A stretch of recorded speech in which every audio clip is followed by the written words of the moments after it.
Non mais... Regarde. On va parler de tes ancêtres, et de tes cousins. Oh là là. Oui ma louloute, oui. Salut les curieux, et nous voici dans ce nouvel épisode de Graines de Savoir et de Paléontologue & Co. Avec encore notre cher Julien qui va nous parler de ces petites bébêtes. Oui. Alors, je vais casser un peu du grain sur du grain de savoir. Oui, du grain de savoir. Sur les tigres à dents de sabre, parce que c'est un terme qui n'a pas de sens. Car en fait, les animaux, notamment le smilodon, n'ont pas un lien direct avec les tigres. C'est-à-dire qu'il y a vraiment deux familles chez les félins. Les félinés, avec tous les félins qu'on connaît, et de l'autre côté, tous les animaux à dents de sabre, c'est-à-dire les trois grandes familles. Bien... Voilà. Les trois grandes familles de bien félins distinctes.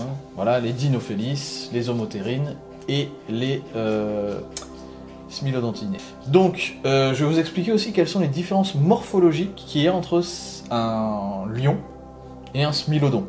Alors quand je dis un lion et un smilodon, c'est que je parle d'un côté des félins et de l'autre côté des animaux à dents de sabre. Je prends le... Même plus précisément des panthères. Des panthères, voilà. Puisque le lion est une panthère. Voilà. Et c'est pour vraiment mettre les deux groupes. Ah, le chat est pas d'accord. Le chat est pas d'accord. Mais on va peut-être le libérer, je pense. voilà. Il va aller se promener, il dit je connais l'histoire de mes ancêtres, foutez-moi la paix. Donc, Meurs. voilà. Donc on va différencier les morphologies des deux grandes familles, et donc j'ai pris le cas du lion qui est emblématique des félins, et le cas du smilodon puisque c'est l'un des félins dents de sabre avec les caractéristiques de sabré, ce que j'appelle de sabré, les plus poussées. Alors au niveau du corps, on va avoir plein de détails qui vont changer. Déjà les os des animaux à dents de sabre sont plus robustes. C'est-à-dire que par rapport à la longueur, on va avoir quelque chose de plus épais sur les os longs, par exemple. On va avoir aussi un cou qui sera plus long chez les animaux à dents de sabre et avec des vertèbres un peu plus grosses, avec des attaches musculaires un peu plus importantes. On va avoir des pattes arrière qui sont relativement plus petites que les pattes avant, alors que chez les félins classiques, on a une taille qui est la même.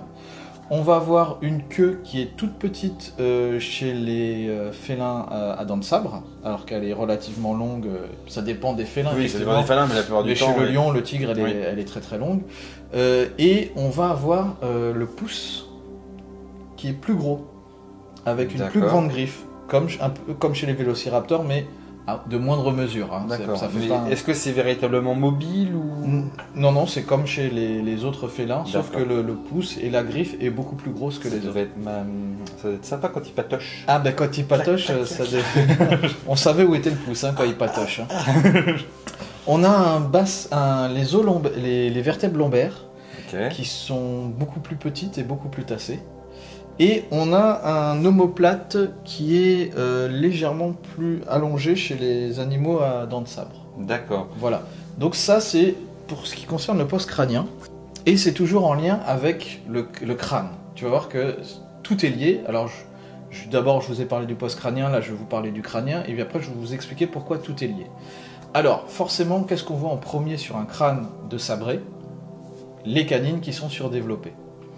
Les incisives, elles, vont être plus grosses et un peu plus en avant que chez un félin classique. D'accord. Et les canines inférieures, elles, vont être toutes petites et très réduites. On va avoir un large diastème, en fin de compte, sur la mâchoire du bas. Et les dents qui sont à l'arrière sont beaucoup moins nombreuses chez un félin sabré que chez un félin classique. Et elles vont être notamment beaucoup plus grosses. La dent carnassière, celle qui tranche, va être beaucoup plus grosse. Après, en ce qui concerne les restes du crâne, on va avoir la symphyse mandibulaire beaucoup plus anguleuse. D'ailleurs, le smilodon n'est pas l'animal le plus caractéristique. On a les barbourophélidés qui sont proches des félins, qui ne sont pas des félins, qui ont carrément une symphyse qui descend. Oui, avec justement des sortes de fourreaux où viennent s'insérer les dents. Voilà, donc on a ça chez les barbourophélidés et chez Thylacosmilus, qui est un métatérien à dents de sable, donc qui n'a rien à voir avec un félin. Une belle convergence évolutive. Voilà. Et on va avoir le processus coronoïde, donc qui est sur la mandibule ici. C'est l'os qui rentre dans la fosse temporale. C'est le petit processus comme ça de la mandibule qui est très petit. alors que chez les félins, il est beaucoup plus gros parce que ça sert aux muscles de la mâchoire. Donc plus le processus est important, plus la mâchoire est puissante. Mais chez les félins dents de sable, ce processus est petit. Après, quand on monte sur le crâne, on va voir qu'il y a une partie qui s'appelle le processus mastoïde, qui est entre l'articulation de la mâchoire et le processus occipital, qui est très allongé. Alors que chez les félins classiques, cette partie est très très courte. Et on va aussi avoir la crête nucale, le plan nucal qui est derrière, entre le haut du crâne et le condyle occipital, qui est aussi très allongé. On va avoir un crâne très plat sur l'arrière. Très plat, mais on a le condyle qui est très allongé. Non, le condyle est toujours à la même place, mais au-dessus du condyle et en dessous du condyle, on a une grande surface. D'accord. Que l'on n'a pas qui n'est pas aussi grande chez les félins. Ça traduit quoi? Une moindre mobilité, une plus grande mobilité du... Ça traduit plus d'insertion musculaire. D'accord, donc voilà. Une plus grosse puissance au niveau du cou et de la tête. Voilà. Au niveau de la mobilité. Voilà. Puissance, quoi. Voilà. Et donc, du coup, tous ces caractères vont faire quoi? Vont faire que, en termes de chasse, les félins dents de sabre, si on devait les comparer, les félins classiques, ça serait plutôt des karatékas, et les félins dents de sabre, ce seraient des catcheurs. Ils sont tout en muscles, ça se voit avec les os. Du MMA. Voilà, ils font du MMA. Exactement, ils font du MMA. C'est-à-dire qu'ils ont des os plus gros, donc ils ont plus d'insertion musculaire sur les os. Ils ont les lombaires plus courtes, avec l'arrière-train plus trapu, puisque les pattes sont aussi plus courtes, un peu comme chez les hyènes, vous voyez, et la queue toute petite. La queue, chez les félins, sert à l'équilibre. Donc là, s'ils ont une petite queue, ils ont beaucoup moins d'équilibre. Et pourquoi? Ces animaux, en fait, ils chassent de grosses proies. Donc quand ils vont chasser de grosses proies, ils vont ils vont essayer de les mettre au sol, ils vont rouler avec, et donc à ce moment-là, ils ont besoin de beaucoup moins d'équilibre puisqu'ils vont forcément se laisser tomber avec la proie. Et ces animaux-là vont chercher les parties tendres pour blesser, c'est-à-dire le cou. On voit chez les félins classiques que le lion, par exemple, va attaquer un gnou ou un autre animal, il va mordre au cou pour l'étouffer. Il n'arrive pas à transpercer la gorge. Et il va même parfois lui mordre le museau pour aussi essayer de l'étouffer. Ça s'appelle le fameux baiser de la mort. Chez les félins sabrés, comme le smilodon, lui, il va plaquer l'animal au sol avec sa force musculaire. Avec son cou plus long et plus musculeux, il aura plus de mobilité pour trouver le cou. Et au moment de mordre, ça ne va pas être avec la puissance de la mâchoire, puisque comme je vous ai dit, les insertions musculaires du processus coronoïde est plus faible, mais ça sera avec la force du cou. Donc il va appuyer avec son cou, et aussi avec quand même la force de sa mâchoire, et c'est comme ça que les deux sabres vont rentrer. Un félin à dents de sabre est obligé de mordre dans les parties molles. Autant un lion peut attraper n'importe quoi avec ses griffes et mordre dans la cuisse, puis plus tard remonter plus haut. Si un félin à dents de sabre mord avec ses canines n'importe où, ça casse. Et on a un très bel exemple, on a un sabré de Batallones. Batallones, c'est un site du Miocène espagnol, et il y avait plusieurs sabrés à cette époque-là, c'est-à-dire plusieurs félins à dents de sabre sur le site. Et il y en a un qui avait un crâne qui était typiquement sabré. Par contre, le reste de son corps était encore, on va dire félin classique. Il n'avait pas encore eu toutes ces adaptations musculaires. Eh bien, c'est l'endroit au monde où on trouve le plus de canines brisées de félins à dents de sabre. Parce que lui, vu qu'il n'avait pas les capacités musculaires, il n'avait pas les capacités corporelles de se comporter comme un félin à dents de sabre classique, il était obligé de mordre plus ou moins n'importe où. Et quand tu mords plus ou moins n'importe où avec les sabres, il y a un plus grand risque de casse parce qu'ils sont relativement fragiles. Mais il poussait? Non. Ah. Alors, ce qui se passe chez les félins à dents de sabre, c'est un gros problème là. C'est un gros problème, et la nature, entre guillemets, a trouvé une solution. C'est que les dents de lait sont très tardives. Ça veut dire que les dents de lait vont pousser très en retard. D'accord. Ils sont déjà très très grands, donc ça leur laisse une deuxième chance. D'accord. Voilà. Et en plus, peut-être le temps aussi d'apprendre. Voilà. Aussi, d'apprendre au niveau de la chasse, de se perfectionner aussi, et donc peut-être que lorsqu'ils auront déjà leurs dents définitives, éviter la casse. Éviter la casse, voilà. Donc ce fameux félin de Batallones à dents de sabre, c'est une exception parmi tant d'autres. Je ne sais pas si en termes de lignée il a survécu, mais ça montrait bien comment se faisait le passage entre un animal à dents de sabre et d'un félin classique à un félin à dents de sabre. Donc voilà, il faut résumer la chose, les félins à dents de sable sont des spécialistes de grosses proies. Et ce qui est très intéressant, c'est que dans plein d'écosystèmes du Miocène, même du Pliocène, on avait 3 espèces de sabrés. On avait les Dinophélis, qui avaient vraiment des tout petits sabres. On avait les Homotherium, qui avaient des sabres un petit peu plus longs, et les Smilodontides, qui avaient des sabres beaucoup plus grands. Et ces animaux-là avaient, chacun leur spécialité de proie. Ce qu'il faut imaginer, c'est qu'à notre époque actuelle, on pense que l'équilibre parfait, c'est un peu la savane africaine avec une multitude d'animaux différents. Mais ce qu'il faut voir, c'est que même là, il y a un impact anthropique. Et si on replonge dans le passé, ces 3 félins que j'ai nommés vivent et cohabitent avec tous les félins qu'on connaît. C'est-à-dire qu'il y avait des lions, il y avait des guépards, il y avait des léopards, et il y avait encore beaucoup plus de félins. Donc il y avait beaucoup plus de proies, une diversité de proies très importante, et c'est comme ça que tout ce beau monde vivait ensemble. Donc ça montre bien l'impact de l'homme, même aujourd'hui, sur la diversité des faunes. Je ne parle pas de l'homme, moderne, mais vraiment tous les hommes. D'accord. Après, on se pose la question, quel est le maximum, quelle est la taille maximum que peut attaquer un félin à dents de sabre? Alors, un diplodocus. Peut-être pas.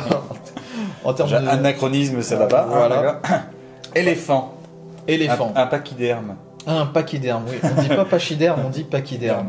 Et proboscidien alors? Voilà. Alors chez les proboscidiens, à cette époque-là, on a des choses qui peuvent atteindre plus de 4 mètres au garrot. Donc c'est des animaux qui font 12 tonnes. Un gros smilodon fait 400-450 kilos. Mais on en a en Amérique du Sud par exemple? Des éléphants? Ouais. Oui, on a des gophontères. D'accord. Qui ne sont pas des éléphants très très grands, justement. Donc qui ne vont pas faire 12 tonnes et qui vont plutôt être des animaux plus petits qu'un éléphant d'Asie, qui vont faire 2 mètres au garrot, peut-être un peu plus. Et là, on peut imaginer que 2 homotherium ou 2 smilodons, vont pouvoir attaquer cet animal-là. Mais je pense que il faut faire très attention avec ces estimations de taille et de poids, et on ne peut faire que des suppositions. Il y a des choses qui ont été quand même découvertes dans des grottes, notamment en Amérique, et même aussi en Europe. C'est des restes de proboscidiens de petite taille, comme les gophontères, qui ont été trouvés dans des grottes et qui ont des traces, des marques typiques des dents des félins à dents de sabre. C'est-à-dire que eux, ils ont beaucoup de problèmes pour manger leur proie parce que les sabres les gênent et ils sont obligés de manger sur le côté. Et quand ils sont tranquilles, ils mangent avec les dents de devant, avec les incisives comme ça. Et donc sur ces gros fémurs, ces gros os longs de gophontères, on a trouvé ces traces. Donc on ne sait pas s'il rapportait une partie de sa proie, s'il avait récupéré sur un cadavre. Du charognage. Ouais, du charognage. On ne le sait pas, mais on sait qu'il était capable de récupérer des gros morceaux et aller le manger tranquillement. Voilà. Et ouais, tu as répondu à toutes mes questions. Peut-être, on pourrait peut-être préciser deux petites choses. Déjà, premièrement, un truc aussi qui m'a vraiment impressionné sur les félidés à dents de sabre, surtout chez les Smilodons et même d'autres espèces avec les canines, les grosses canines, c'est vraiment l'aspect un peu bombé de l'avant du crâne, justement parce qu'à cause des racines qui devaient être imposantes. On a des racines très importantes justement pour ces dents qui sont très très longues, et on a forcément une courbure. Oui, il y a vraiment plus c'est courbe, plus c'est solide. Et plus on mord dans l'axe arrondi, mieux c'est. C'est ce qu'on voit par exemple chez les hyènes qui ont une partie des dents qui forment vraiment un cercle quand ils ferment la mâchoire, puisque comme ça permet de gagner un maximum en puissance. Donc par sélection naturelle, on va avoir cet arrondissement.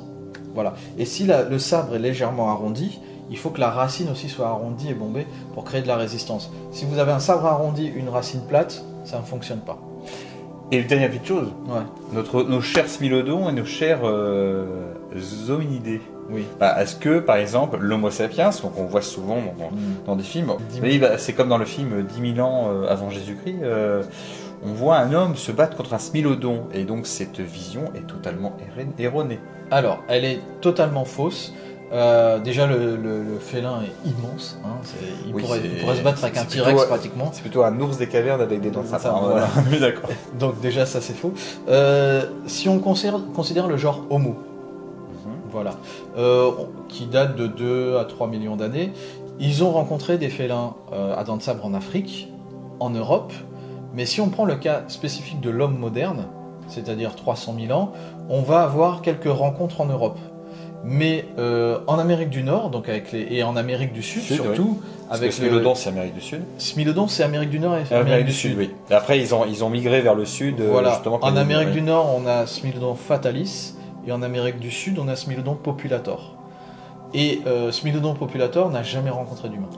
Voilà, puisque l'homme n'était pas encore arrivé en Amérique à cette époque-là, et même Smilodon fatalis n'a sûrement pas rencontré d'humains non plus. Par contre, on a peut-être vu de plus petites espèces de félins à dents de sabre, justement en Europe, mais déjà de plus modestes, on va dire. Ouais. Oui, enfin c'était des animaux qui faisaient déjà aussi la taille d'un lion. C'est déjà pas mal. C'est déjà pas mal. C'est une belle bête. Voilà, mais il faut effectivement enlever cette image de Smilodon en Europe. Ce sont des cousins du Smilodon. De la même famille, mais c'est pas le genre Smilodon qui lui est seulement sud-américain. D'ailleurs, ce qui est très intéressant, c'est que le plus gros des Smilodons, comme on disait, c'est Smilodon populator, et c'est le premier qui a été trouvé.